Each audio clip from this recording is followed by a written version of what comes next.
Welcome, everybody. Welcome, whoever you are and however you're feeling today. Thank you for being here. Thank you for making the effort on a Sunday morning, just as the sun's come out again. And you're welcome, as always, just as you are. The opening music was called Lammas by Lisa Thiel, and the pagan festival of Lammas, or Lunasa as it's sometimes called, was on the 1st of August, which was just Tuesday, just gone. And it's one of the so-called quarter festivals in the Celtic calendar, the others being Beltane, Samhain and Imbolc, which we also sometimes celebrate as the year goes through. But Lammas marks the first harvest. So it's the first of the harvest festivals of the year. It celebrates the bringing in of the wheat from the fields and the making of the first loaf. Just as a symbol, although I didn't grow the grain or pound it myself, I have made a loaf. I think it is actually my first loaf of the year. So traditionally, this was quite a reverential kind of festival, because there'll be a lot of ritual around the gathering of the grain and the bringing in of the wheat. I suppose you could say it was religious in the original meaning of the word religious, or religion, which comes from a word meaning to bind or to bond. So it was about bonding in all sorts of ways, I suppose, bonding around the festival, around the cycles of the year, a kind of community celebration, and also to the earth that nurtures, and to, whether they would have thought of God or the mystery that provides it all. So that sense of being part of the cycles. And the first sheaf of corn was particularly considered to be important, and the seeds from that would go forward to be planted for following years. And baked, some of the grain would be baked into a special loaf of bread called the harvest bread, which would be shared by the community. So if you're brave, you can share a bit of my bread later if you'd like to. I can't guarantee it in any way. So the theme of our service today is inspired by Lammas, but sort of more broadly, really, because I've called it Our Daily Bread. And I think this is the theme that runs through Christianity, as well as the Celtic pagan traditions and other traditions as well. So without further ado, I'm going to light our chalice candle, as is our custom. And as always, I invite those of you with us on Zoom to light one at home if you'd like to.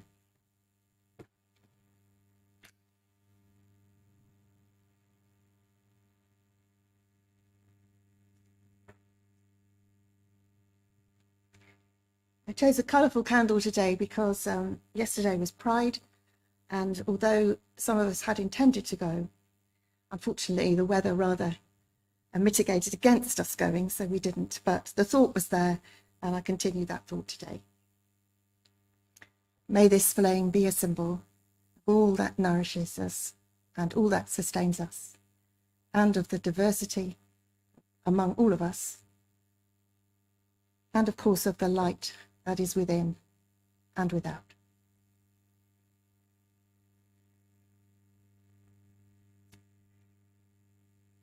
Before we sing our first hymn, I wanted to share some words which are, she calls them a table blessing.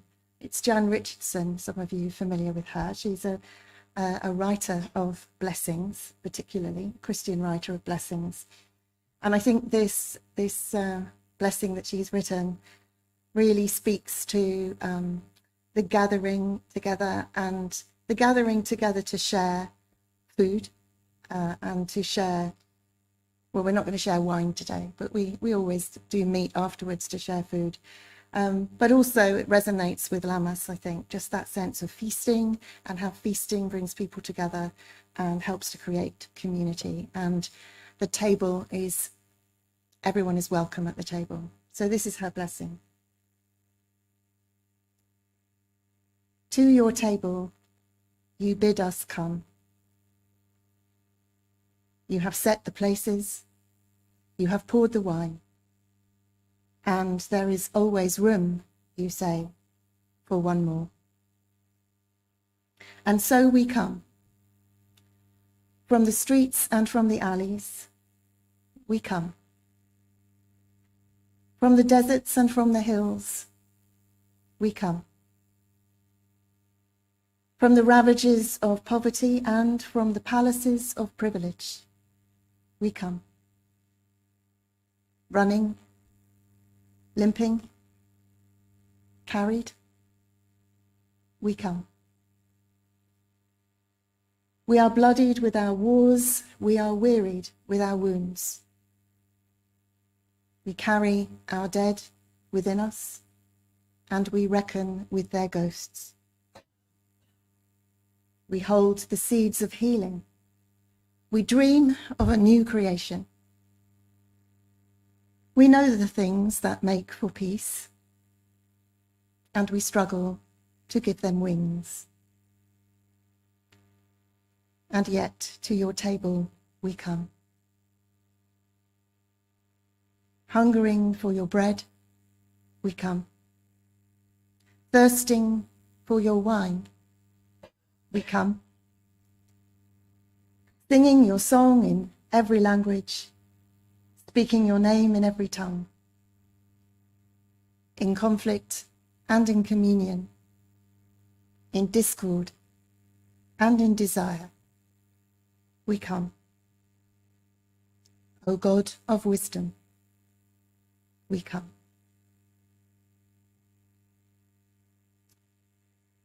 So let's sing our first hymn, which is Come Together in Love. And all the hymns today are from the Green Hymn Book. This one is number 176, 176.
Now we're going to hear a short story, which Thelma's going to read for us. And it's come from a book called Sleeping with Bread, written by members of the Lynn family. And the book itself is actually about an Ignatian prayer practice called the Examen, and I will mention that later. But they start their book with this short story, which Thelma will share now. Thanks, Thelma.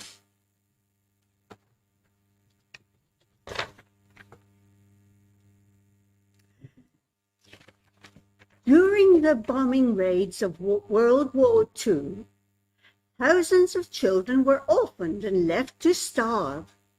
The fortunate ones were rescued and placed in refugee camps where they received food and good care.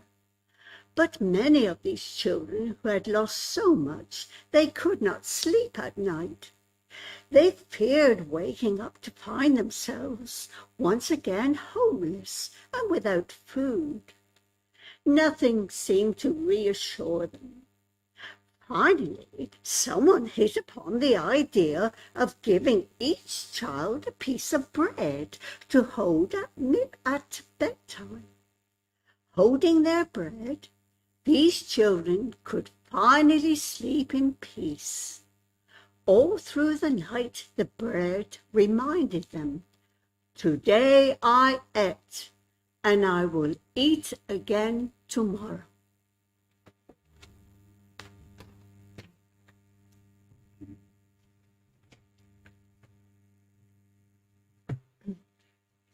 Thank you, Thelma.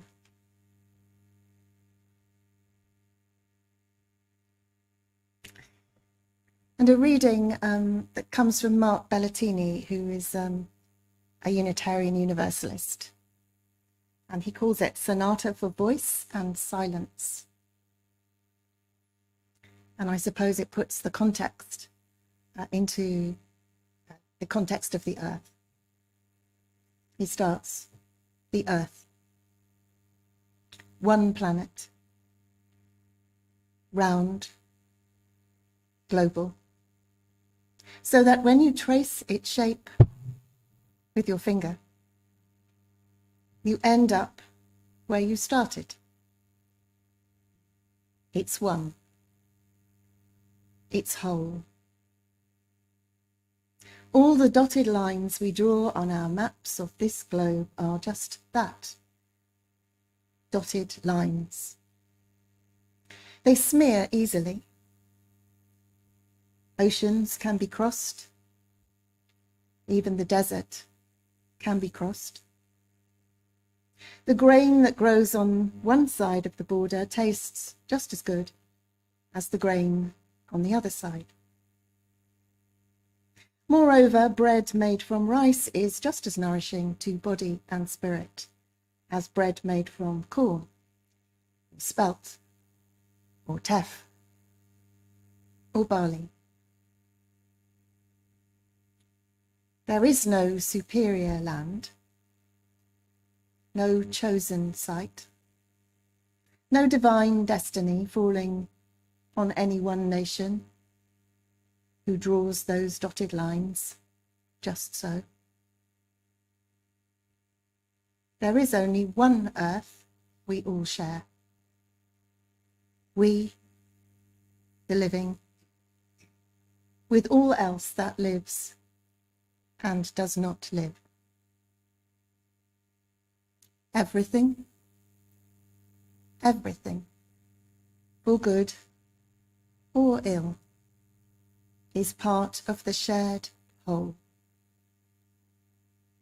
Sky, earth, song, words, and silence.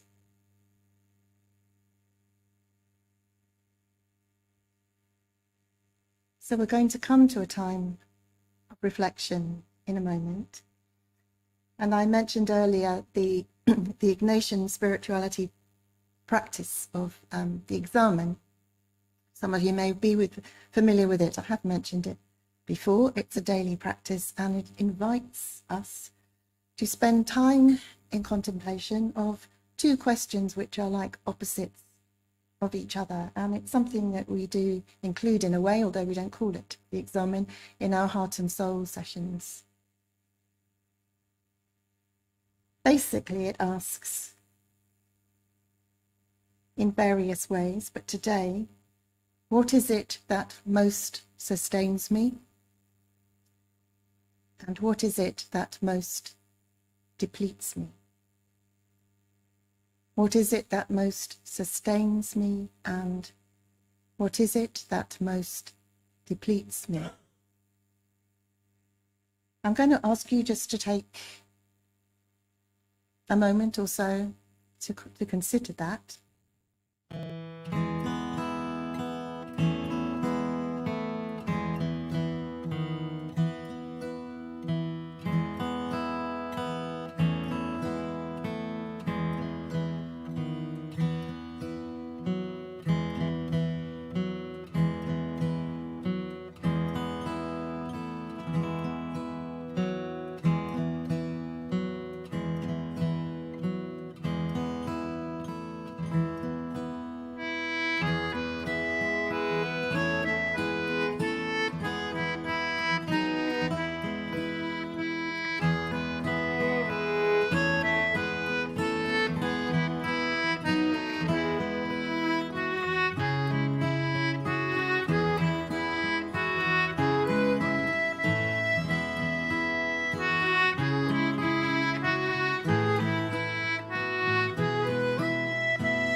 So before I start talking again, let's sing our second hymn, which is, I think, about some of the things that sustain us anyway.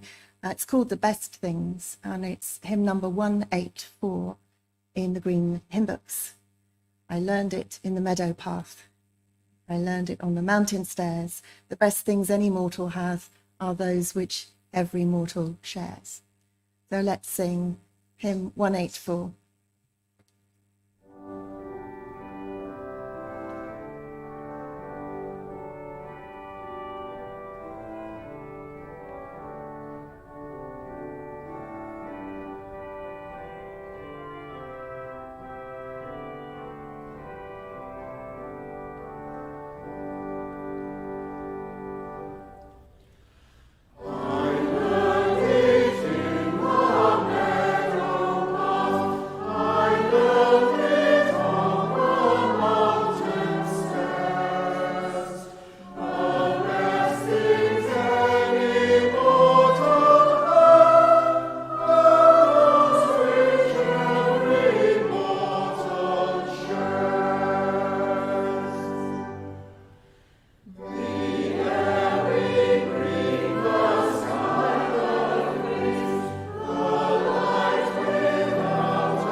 The image of orphaned children being given bread to hold in wartime to help them sleep at night is such a poignant one, isn't it? And the authors don't say exactly when or where this happened. I don't know if it happened at all or whether it's something they imagined, but it doesn't really matter, I think, because the story carries within it this touching human vulnerability and also equally touching human kindness. It speaks to our deep need for a sense of home, however we understand that, to the feeling of having at least some security, a degree of peace, even in the most emotionally challenging and difficult times. And I think Lammas also carries that feeling with it, the idea of returning again and again each year, once more, to the sustenance of bread, its focus on the repeating cycles of seasons, and celebrating and giving thanks for what has been given and also what will be given again. But the metaphor of bread, of course, is more than just about literal food. It's also a symbol of spiritual sustenance that resonates through Christianity. For example, Jesus himself in John chapter 6, verse 35 says famously, "I am the bread of life. He who comes to me will not hunger, and he who believes in me will never thirst." Clearly, he's not talking about eating and drinking. He's not talking about literal bread, but about spiritual fulfillment. Bread as a reliable source of sustenance is such an ingrained idea, if you'll excuse the pun. It's such a powerful and universally understood symbol in nature of nourishment that Jesus will call himself the bread of life. And his teachings and the spiritual nourishment he offers and points towards allow those who follow him to feel safe and held. And likewise, of course, in the Lord's Prayer, we hear the familiar line, "Give us this day our daily bread." And yes, it is about the food we need to survive, but also about more than that, about the spiritual nourishment we also need to thrive. How did bread, of all things, become this embodiment of nurture and nourishment? In fact, the more you think about it, or as I did think about it, how on earth did bread even come to be? It's not as though grains of wheat look that promising as food. Well, I did look into it, and some of you probably know about this too, but it's too complicated to go into here and wouldn't be relevant, and also uncertain, of course, because we can't be sure. But I did go into it far enough to discover something which I found quite fascinating and was new to me. You may know that the peak of the Ice Age was around 20,000 years ago. So, of course, humans were well established long before then. But by about 15,000 to 12,000 years ago, the Ice Age was drawing to an end. And more temperate loving plants and mammals, including ourselves, became able to thrive better and multiply once again, including grasses such as wild wheat, which would have been plentiful at that time and would have been relatively easy to find. And so maybe they were a supplement, at least, to more promising looking fruit and seeds and animals that might have been available to eat. But then, I didn't know this, but you probably do, there was another cold snap. I say snap, I mean it lasted for a millennium. And I believe it's called the Younger Dryas, if you've heard of that. Named after a plant, the dryas, which did flourish during that time. But it once again put a real restriction on what life could flourish. But it seems that the wild grasses were able to still thrive under these conditions. So in the absence of much else, and you'd have to think that would be the only reason really you'd start looking at wild grasses for food. In the absence of much else, people began to turn to them and see what could be done with them and even cultivate them. Way before really agriculture really took off. So by the time this cold period was over, grass grains had become important. They become a staple source of nourishment. And they did that through the tough times. And I wonder even now if somewhere in our deep collective psyche, we hold this memory of the grains having been the things that allowed us to survive at that time. And that has come into bread and its symbolism too. As well, of course, that it has become an incredibly widespread, probably universal foodstuff in many different forms. Because after all, it's sustenance that endures through challenging times that really is what gives us spiritual nourishment. And I think those of you who spoke or wrote of what sustained you are touching on those things, those eternal things that we can turn to, whatever is going on in our lives. And then, of course, there are plenty of ways we can enjoy ourselves, and there's no shortage of distractions for us in life. Some of them, absolutely fine and definitely have their place. But it's the deeper rooted and more dependable sources of nourishment that will see us through in the end, that even through times of adversity, they become the bread, so to speak, that we can hold on to. I'm always amazed by human spirit of imagination and curiosity and ingenuity and resourcefulness that allow us to make the leap between grains and bread and very much more. Of course, those same gifts also get us into trouble at times, but they do enable us to adapt and flourish even in difficult times.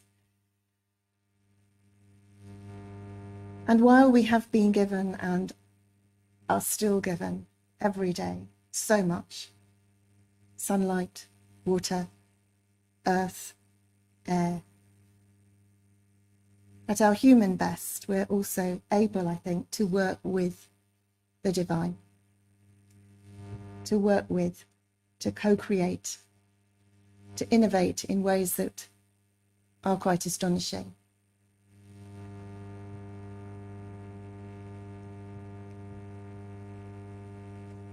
We have the gift within us of hope, which I think at least one of you mentioned, and that sustains us, keeps us going, keeps us trying different things, keeps us seeking and holding on to faith or vision deep in our core.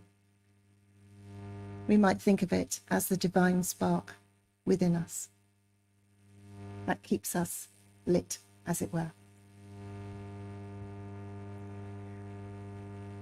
So much of what nourishes us on our journey through life is the universal.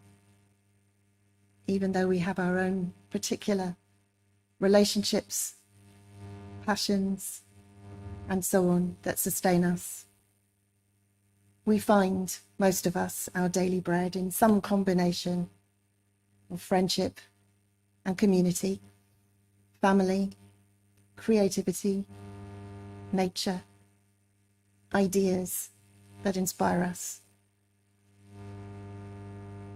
And in other words, I would say, perhaps, that we seek and find nourishment in the depths of things, which is maybe another way of saying that we find it in what we may call God. We find it in the divine and all its different manifestations, in whom we live and move and have our being. We may not go to bed each night literally clutching a piece of bread, but many of us, I think, do indeed take with us a profound gratitude for our blessings, an awareness that for all its troubles here on earth, the universe still shimmers with light and love and possibility, and that we are wholly a part of it. May you each seek and find your daily bread today, tomorrow, and every day. Amen.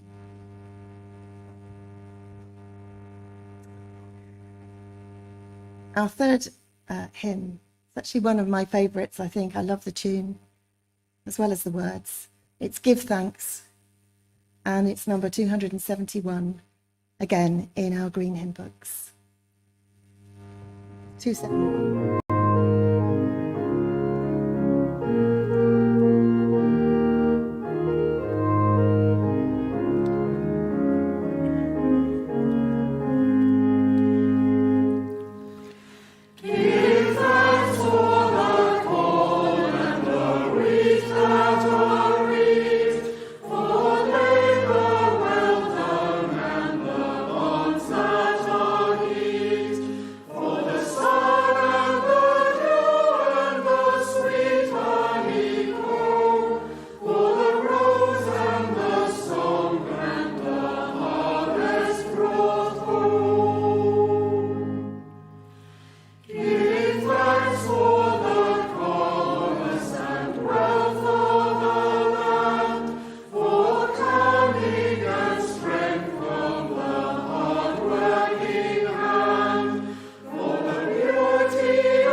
I'm going to share some closing words by Cliff Reed, and they are the words of a hymn actually, but we don't have that hymn recorded, and so I thought, but I like the words, so I thought I would share the words with you, and it is appropriate to the time of year and the theme, I think.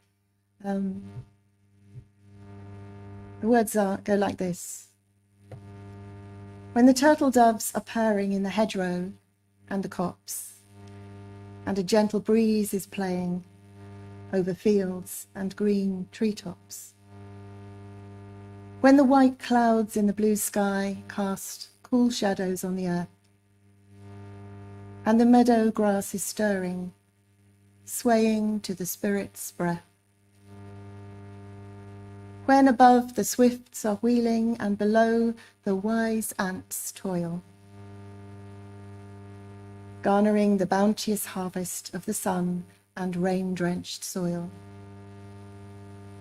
Souls are touched, and for a moment even sorrow's burden lifts. We give thanks for all these blessings, all the summer's countless gifts.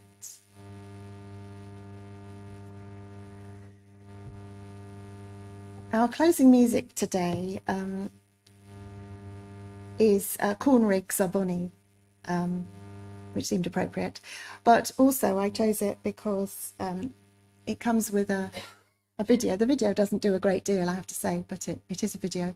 But it's a scene of ancient moorland, I guess, in Scotland. And it just reminded me because last week I went to Merivale. Do you know Merivale? Some of you will do. It's on Dartmoor. And it's quite an astonishing sight, actually. I hadn't been there before.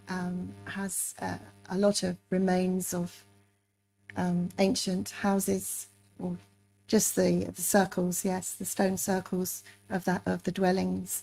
It has parallel rows of old stones that create what seemed to be a kind of avenue. Where we might have used trees, they've used stone circles, and that seems to be part of the burial rites, as far as we know. There's a big standing stone. There's a big standing circle as well. So it appealed to me, and it also, I think, put me in touch again with our ancestors and maybe the old ways that they did things. And that sense of the themes of life running through the whole of creation from the beginning of time, really. So I hope you enjoy Corn Rigs Are Bonny. Also, I chose it because it's not sung, it's played by a really low flute. And there's something quite haunting about this low flute. So, enjoy.